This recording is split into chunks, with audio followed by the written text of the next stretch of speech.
दोस्तों, आज की वीडियो में आपका स्वागत है। जैसे कि आप सभी को पता ही होगा कि भाग्य का लिखा कभी नहीं मिटता। कहानी प्राचीन भारत की है, जब बोधि नामक एक बुद्धिमान व्यक्ति अपने ज्ञान और सद्गुणों के लिए प्रसिद्ध थे। बोधि लोगों को सही मार्ग दिखाने के लिए जाने जाते थे। एक बार की बात है, एक छोटे से गांव में एक गरीब किसान रहता था, जिसका नाम रमेश था। रमेश बहुत मेहनती था और अपनी मेहनत से ही अपनी और अपने परिवार का गुजारा करता था।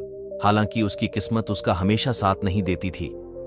चाहे वे कितना भी प्रयास करे, उसकी फसलें कभी अच्छी नहीं होती थीं। रमेश इस बात से बहुत परेशान था और एक दिन उसने फैसला किया कि वह बोधि के पास जाकर अपनी समस्या का समाधान पूछेगा। वह सुबह सुबह उठकर बोधि के आश्रम की ओर चल पड़ा।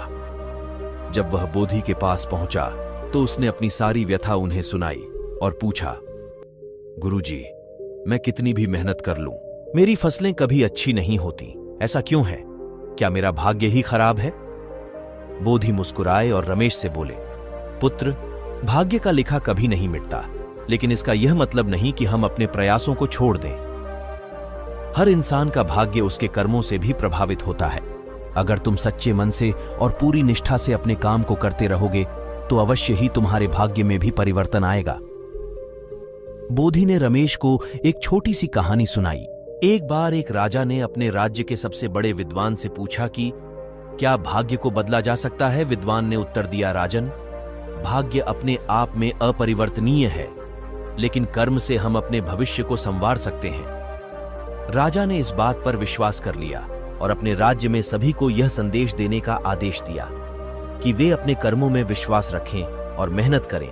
कुछ समय बाद राज्य में खुशहाली आ गई और सभी लोग संपन्न हो गए।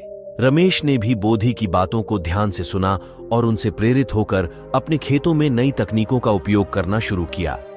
उसने हार नहीं मानी और लगातार मेहनत करता रहा।